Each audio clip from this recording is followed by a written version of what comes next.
नमस्कार दोस्तों, आज हम जानेंगे ठंडा और गरम सेक। पेट का ठंडा और गरम सेक। मेरे सामने प्राकृतिक चिकित्सक मनीष लेटे हुए हैं और वो नियमित रूप से रोगियों को ठंडा गरम सेक देते हैं। तो देखिए, इनके पेट के ऊपर एक बोतल रखी हुई है जिसके अंदर गर्म पानी डाला हुआ है और वो डायरेक्ट पेट के ऊपर रखनी है, यानी 5 मिनट तक पेट की लगातार सिकाई करनी है। अगर पानी ज़्यादा गर्म है तो नीचे कोई आप हल्का कपड़ा भी लगा सकते हैं, कोई हैंकी या टॉवल भी लगा सकते हैं, या टी शर्ट या बनियान के ऊपर भी आप इसको बोतल को रख सकते हैं।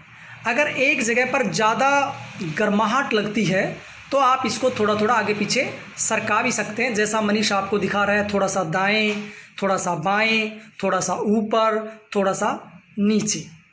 इस तरह से लगभग आपको 5 मिनट तक सिकाई करनी है। तो सबसे पहले गरम सिकाई करनी है पेट की।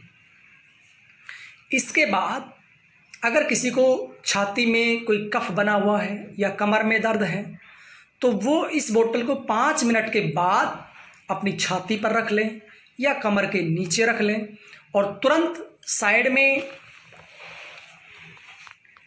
किसी बड़े पात्र में एक हैंकी भिगोकर, एक बड़ा टॉवल भिगोकर उसको हल्का सा निचोड़ लेते हैं, जैसा आप देख रहे हैं मनीष निचोड़ रहा है, और उसको अपने पेट के ऊपर जहाँ पर हमने सिकाई की है वहाँ पर रख लेते हैं।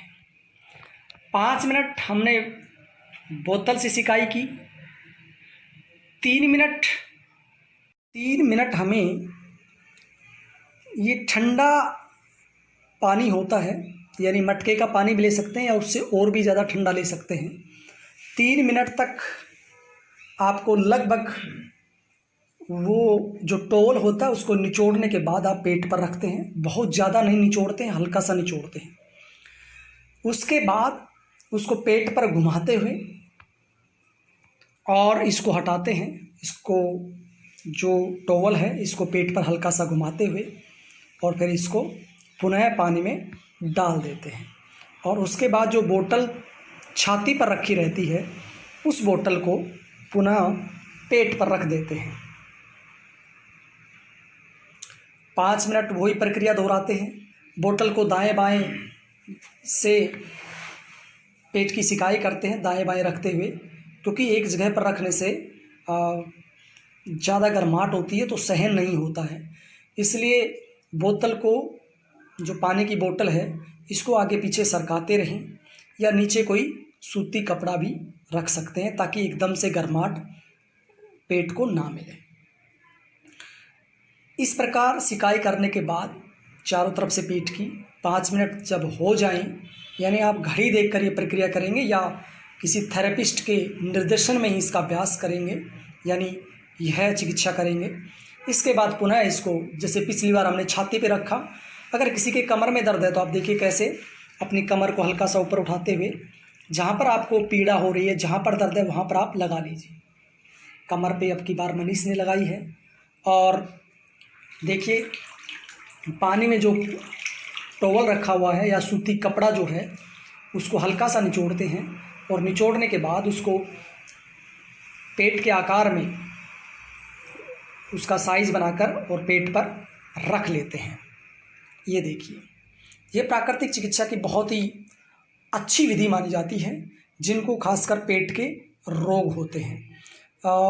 इसका साइंस भी है कि जब हम गर्म सिकाई करते हैं तो आंतें फैल जाती हैं और जब हम ठंडा सिकाई करते हैं तो आंतें सिकुड़ती हैं। तो किसी भी चीज़ के सिकुड़ने से और फैलने से उसमें जो चिपका हुआ मल है, उसमें जो चिपकी हुई गंदगी है, वो अपनी जगह छोड़ देती है।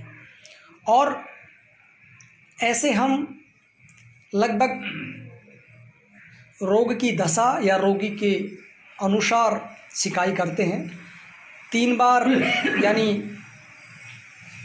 बोतल गरम से सिकाई करते हैं, यानी गर्म से शुरुआत करते हैं और गर्म पर ही ख़त्म करते हैं। और 2 बार हम इस टॉवल से यानी ठंडे पानी से सिकाई करते हैं। अभी कपड़ा वापस रख दिया गया है, 2 बार सिकाई हो चुकी है और हमने गर्म से ही शुरुआत की थी। सबसे पहले गर्म से शुरुआत करनी होती है पेट की सिकाई की। इसके बाद हमने ये अंतिम गर्म सिकाई चल रही है। जो टॉवल है, छोटा जो टॉवल है या सूती कपड़ा है, उसको हमने साइड में रख दिया है। ऐसे चारों तरफ से आप सिकाई कर लेंगे तो ये पेट के रोगों में बहुत ही लाभकारी है। यानी जिनको अपच की समस्या है, जिनको गैस्ट्रिक की प्रॉब्लम है, जिनको कॉन्स्टिपेशन रहता है, कब्ज रहती है और पेट टाइट रहता है जिनका, उनके लिए बहुत अच्छा अभ्यास है। क्योंकि आंतों में, प्राकृतिक चिकित्सा में कहा जाता है कि रोग का प्रमुख कारण आंतों में पड़ा हुआ मल है जो सड़ता रहता है। तो आंतों में चिपका हुआ मल है वो अपनी जगह छोड़ देता है। आंतों में चिपकी हुई जो गंदगी है, टॉक्सिन है, वो अपनी जगह छोड़ देता है। और इसके बाद अगर एनिमा लेते हैं तो और भी ज़्यादा फ़ायदा होता है। इससे पहले हम मिट्टी पट्टी भी ले सकते हैं ठंडी गर्म सिकाई के बाद। और सामान्यतः जब फीमेल में मेंसेस शुरू होते हैं तो उन्हें बहुत ही दिक्कत होती है, बहुत ही तकलीफ़ होती है, बहुत ही पीड़ा होती है, बहुत ही दर्द होता है। उस दौरान भी आप इस बोतल में गर्म पानी डालकर आप पेट की सिकाई करते हैं हल्की हल्की, तो आराम मिलता है। इस गर्म बोतल में पानी डालकर आप छाती में कोई दर्द है तो वहाँ पर सिकाई कर सकते हैं, कंधे में दर्द है वहाँ पर सिकाई कर सकते हैं, गर्दन में दर्द है वहाँ पर सिकाई कर सकते हैं, पैरों में दर्द है वहाँ पर सिकाई कर सकते हैं, कमर में दर्द है वहाँ पर सिकाई कर सकते हैं। यानी गर्म पानी से आप कहीं भी अपने शरीर की सिकाई कर सकते हैं, बशर्ते कि कहीं आपको कोई मतलब घाव ना हो, आपके शरीर में कोई सूजन ना हो। सूजन पर सिकाई नहीं करते हैं, घाव पर भी सिकाई नहीं करते हैं, और कहीं मांस फटा हुआ है तो वहाँ पर भी सिकाई नहीं करते हैं। इन बातों का आप अवश्य ध्यान रखें। बाकी पेट के रोगों में ये बहुत ही लाभकारी है, बहुत ही गुणकारी है, बहुत ही फ़ायदेमंद है, बहुत ही उपयोगी है, बहुत ही बेनिफिशियल है। इसके बहुत ही एडवांटेजेस हैं और प्राकृतिक चिकित्सा में ये बहुत ही उपयोगी उपचार माना जाता है। अगर लगता है कि रोग ज़्यादा है या अभी तक लगता है कि राहत नहीं मिली है पेट को, तो आप जैसे हमने 3 बार गर्म पानी से सिकाई की है, 2 बार हमने ठंडे पानी से सिकाई की है, इसकी संख्या बढ़ा सकते हैं। यानी आप 5 बार गर्म पानी से सिकाई कर सकते हैं, इस बोतल से सिकाई कर सकते हैं, और 4 बार आप ठंडे पानी से सिकाई कर सकते हैं। तो इसके बाद देखिए आपने, मनीष ने गर्दन के पीछे लगाई है बोतल को। ऐसे आप गर्दन के पीछे लगा सकते हैं। ये खासकर हमारे सर्वाइकल के जो पॉइंट है वहाँ पर, जिनको सर्वाइकल की प्रॉब्लम, उनके लिए बहुत अच्छा है। और कपड़े को निचोड़कर फिर यहाँ पर रख दिया गया है। तो मैं आपको पहले बता चुका हूँ कि प्राकृतिक चिकित्सा में बताया जा चुका है कि रोग का जो मूल कारण है वो पेट से ही शुरू होते हैं, कॉन्स्टिपेशन से शुरू होते हैं, शरीर में गंदगी के जमने से शुरू होते हैं। तो यह सिकाई पेट के रोगों में बहुत ही लाभदायक है। आजकल थोड़ा सा पेट का दर्द होता है, लोग टैबलेट्स ले लेते हैं, वो बहुत ही गलत है। इसकी बजाय हमें पेट की सिकाई करनी चाहिए। तो आप ये पूरी प्रक्रिया जान चुके हैं, सीख चुके हैं। मैं आपको बता चुका हूँ कि 5 मिनट आपको गर्म पानी से यानी गर्म बोतल से सिकाई करनी है, 3 मिनट आपको ठंडे पानी से सिकाई करनी है, जैसा आप वीडियो में देख चुके हैं। बीच में कोई गैप नहीं देना है। ऐसा नहीं है कि आप गर्म पानी से सिकाई करके फिर 1 मिनट रुक के फिर ठंडे पानी से, ऐसा नहीं करना है। 5 मिनट गर्म से सिकाई, उसके तुरंत बाद 3 मिनट आपको ठंडे पानी से सिकाई करनी है। अगर साइड में रखा हुआ पानी का टेम्परेचर, यानी जो पानी रखा है साइड में, जिसके अंदर हमने टॉवल डुबा रखा है, वो कपड़ा डुबा रखा है, वो पानी अगर गर्म हो जाता है तो हमें दूसरा पानी बदल देना चाहिए। ये बात आप ध्यान रखेंगे। और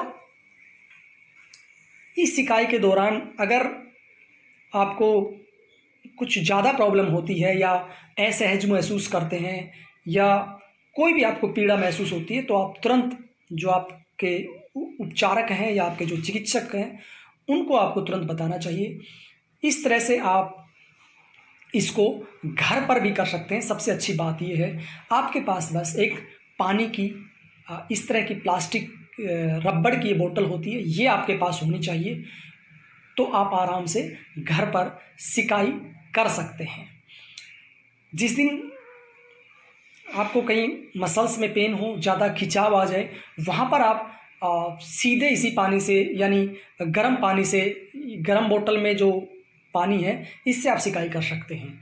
इसके अलावा ठंडा गर्म जो सेक हैं वो घुटनों पर भी किया जा सकता है। अगर घुटनों में प्रॉब्लम है और कंधे में भी कोई प्रॉब्लम है, गर्दन में भी प्रॉब्लम है, तो वहाँ पर भी कर सकते हैं। लेकिन सबसे उपयुक्त, सबसे उपयोगी पेट के ऊपर ही ये ठंडा गर्म सेक माना जाता है। तो प्राकृतिक चिकित्सा का ये अचूक उपाय है, जिसे इजीली आप घर पर कर सकते हैं। तो कभी भी किसी बच्चे को, बड़े को, बुजुर्गों को, खासकर बड़ी उम्र में कॉन्स्टिपेशन बहुत होता है, 50 साल के बाद, 60 साल के बाद, 70 साल के बाद तो उस समय आप अपने घर पर ही ऐसे आप ठंडे गर्म पानी से अगर सिकाई करते हैं तो जो मल चिपका हुआ है हाथों के, वो अपनी जगह छोड़ देता है और उसके बाद नेचुरली आपको प्रेशर बनता है और आपका पेट एकदम से साफ हो जाता है। तो यह बहुत ही अच्छा उपाय है ठंडा और गर्म से प्राकृतिक चिकित्सा का। तो चलिए, आप सबका बहुत बहुत धन्यवाद।